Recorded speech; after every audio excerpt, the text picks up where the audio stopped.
City Council meeting for March 8th, 2022 to order. Let's please rise for the flag salute. I pledge Allegiance to the flag of the United States of America and to the republic for which it stands, one nation, under God, indivisible, with liberty and justice for all. All right, Madam Clerk, could you call the roll, please? Mayor McCullough. I'm here. Deputy Mayor Carter. Here. Councilmember Baldwin. Here. Councilmember Evans. Here. Councilmember Fullerton. Here. Councilmember McClendon. Present.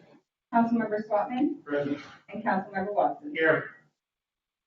Okay, there are no agenda modifications. There are no, yes, sir. Oh, we do have agenda modifications. I was just told about that. That would be on the consent agenda, the, item I, AD 2245, resolution 3031. I understand we are pulling that matter for tonight. To be placed on another calendar? In the future. Okay, so future.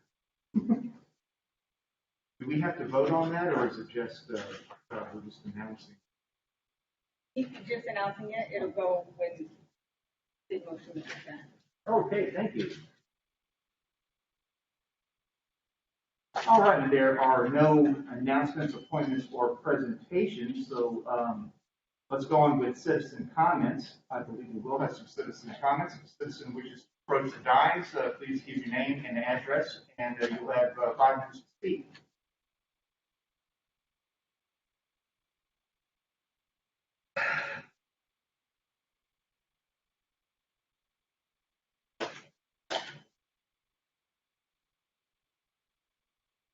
Deputy Mayor, Mayor, Deputy Mayor, Council, Sergeant at Arms. I'm Dan Decker at 2.70th Street East, Bonney Lake, Washington. And I needed this so I could get the correct list, and I even screwed it up after I read it, so I'm doing good. Marianti property, the new addition to the Allen York Park, new, not being just yesterday, but close to 15 years ago. And part of it, I know because I was part of the group that caused the city to buy that property. Unfortunately, at that time, Mayor Young was the mayor at that time, and he kept saying no to everything. Veto, veto, no, no, no, all the rest of that stuff. And I believe the council kind of supported that a little bit. But the city could have had that property for $800,000. Oops. $11 million later, I believe was the number, the city got to buy it. But there you go. But then again, there was another error about the same time. The city could have bought Lake Taps. I believe the same number, 800,000. I could be a little off on that number, but still yet, we would have owned the lake, we meaning the people of the city. We would have also owned electric generators, I believe, down at the bottom of the hill off of the Valley Highway. Well, we don't have those. Well, my point here is we wanted that Marianti property because it was basically our last chance to have growth onto the Allen York Park. The reason I wanted it, and I did work hard on that, I even did an initiative petition that would have been put to the people for a vote that had enough signatures. But the city finally relented and bought it without having to do that initiative. And a lot of people did show up. I was not the only person there. A lot of people showed up and spoke, giving everybody credit where it's due. I was not alone. And saying that, my thought was, look at all of them boat trailers parked along Bonney Lake Boulevard, all around the corner, down the road, everywhere you looked. We could put those boat trailers over onto the Marianti property. So what are we doing with the Moriarty property today? You're looking for somewhere to put them boats. Wait a minute, how many acres are there that you need for this baseball thing? City of Bonney Lake is the city of Bonney Lake, Lake, not Bonney baseball field. Let's get off of this baseball thing. Baseball was good back in the 30s and the 40s and maybe even 50s and 60s.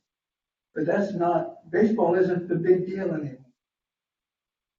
There's other things more important, like in Bonney Lake, boat trailer parking.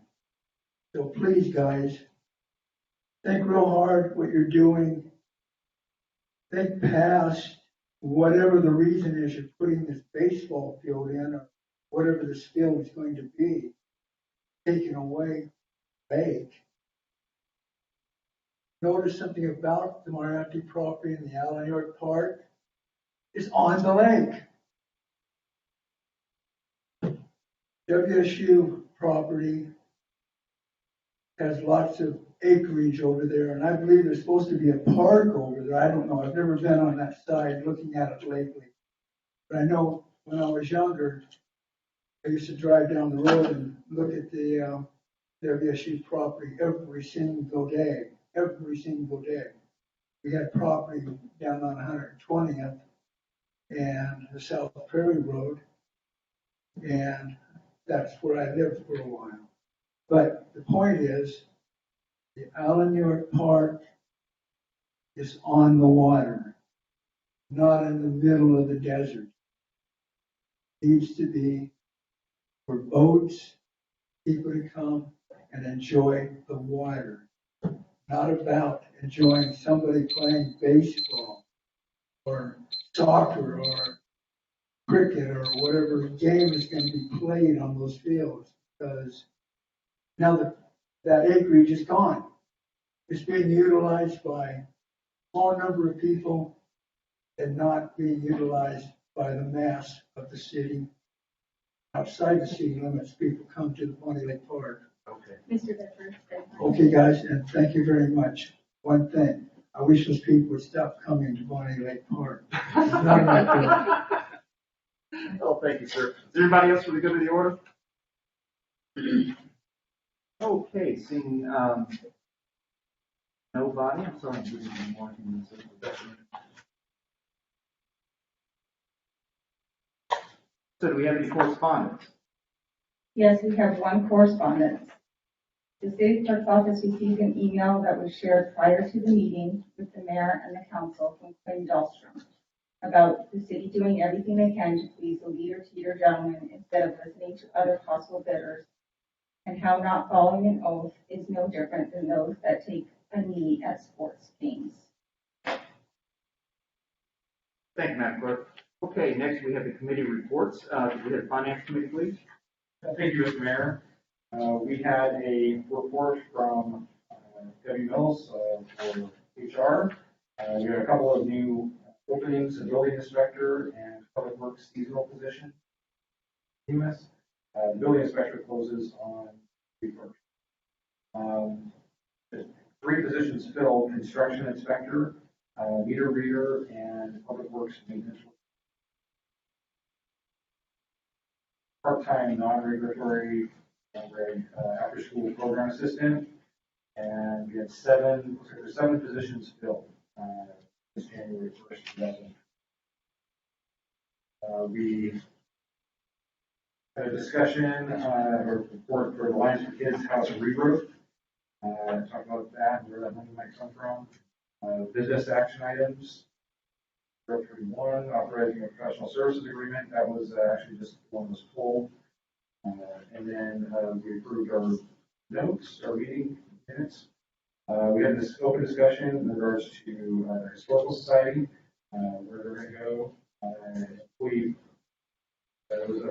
Brought up an employee parade with masks coming off at some point in the future, and a small discussion in regards to the vote.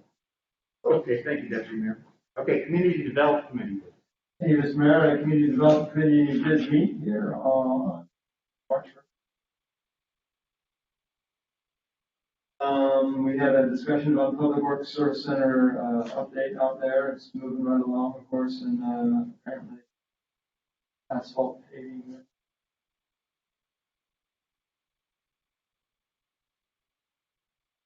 April, we should be able to have some actual usage going on out there. That should, is expressing concern with moving some of the gear around and hopefully moving some of the vehicles from the existing. So, also, a resolution for the SEPA update, and that's that piece that Jason will work on to lower the burden on many permits for the SEPA scenario where right now some unfortunate individuals can easily get caught up into having to do a SEPA, a very long, arduous process. And once we get this done, that should help eliminate a lot of those little permits from having to be subject to a SEPA permitting process. Also, we also have the resolution for professional services for the traffic impact analysis with the ball field park project over there. That's just kind of the box checking exercise for that, as you notice, because like an $8,000 expenditure on that. And then approval of our minutes, and we had some open discussion. That was our items of business that evening. All right, thank you, Councilmember Swanton. Let's move on to the Public Safety Committee. Thank you, Mr. Mayor. Public Safety met today at 3:30. We always meet on the third or second Tuesday upstairs. Everyone's welcome. We had a presentation about East Pierce Fire and Rescue. They did their monthly reports. They also mentioned that East Pierce Fire and Rescue is starting to get back to in-person events. They will be having their Easter egg hunt. They'll be starting CPR classes in person, attending chamber meetings in person, and they will be here on May 3rd for a presentation. That's their annual presentation. We had a report by the police chief for our monthly report. We also hired a new CSO that will be starting soon, if not already started. Yeah, yesterday, okay. We have one lateral officer in background. We had one active retirement and one upcoming retirement. We had a legislative update on bills going through the state with regards to law enforcement. The police are working on a national night out in August, details to follow. And we will be back here, it looks like on April 12th for the police department awards. We haven't had that in a couple of years, so it'd be great to have officers back in here getting the awards that they deserve for the merits that they've earned. Oh, absolutely. Business and discussion items, resolution 3014, which is an interlocal agreement for the Puget Sound Auto Theft Task Force, and resolution 3028, which is a retention bonus memorandum. Both are on the consent agenda. We approved our meeting minutes. We had an open discussion on the Eatonville Court contract. It looks like they may be moving to another municipality to do their contracted court work. We had a lengthy discussion on the Allen York boat launch parking. Further information will be coming out in the next week or so on our decision in there. We had a discussion and moved forward the opportunity for a domestic violence response grant application. And that was all. I am much looking forward to that decision on the boat launch. Thank you. All right, and before we move on, Chief Peters, did we get an ETA on the legislative update? Do they know when that decision? 2 of them were signed on Friday, and there's still 2 more that are being bantered about. And session closes on Thursday, so we're hoping that they'll have a decision by Thursday. Oh, very good. Thank you. All right, do we have any other reports? Yes, Deputy Mayor Carter. Thank you, Mr. Mayor. Yeah, I attended yesterday the Pierce County Court redistricting, where basically was met with other elected officials and judges in Pierce County to talk about the city Pacific being partly in Pierce County. So now they're going to be able to vote for King County for judges where they are actually doing their court service. Auburn has a similar thing about 11 years. So they redrew some boundaries. Okay, is that, Ed, I'm sorry, well, we'll move on, but I'm just curious. I thought all of that would have been in the city of Auburn. John, any other part of Pierce County that's involved in that? Pierce County, actually, King and Pierce County share the city of Auburn, the city of Pacific. Okay, so they all have a little bit. I see. Thank you, Deputy Mayor. All right. Now we move to the consent agenda. Is there a motion to adopt? So moved. Oh, second. All right, let's vote on it. All in favor say aye. Aye. All opposed? All right, tonight's consent agenda has been adopted. We have no new issues. We do have a full council issue though. Item A, Madam Clerk. This is item A, which is resolution 3023. Council motion would be to authorize a professional services agreement with Financial Consulting Services Group, FCS, to undertake a water, sewer, and stormwater rate and system development charge study. So moved. Second. Do we have any discussion? Hearing no discussion, let's move to a vote. All in favor say aye. Aye. All opposed? Okay, resolution AB 2235 or resolution 3023 has been adopted. And we will now adjourn the council meeting into a closed session for 15 minutes. This includes RCW 42.30.140 to discuss labor negotiations with no action to follow. So with no action to follow, we are adjourned. Thank you, everybody.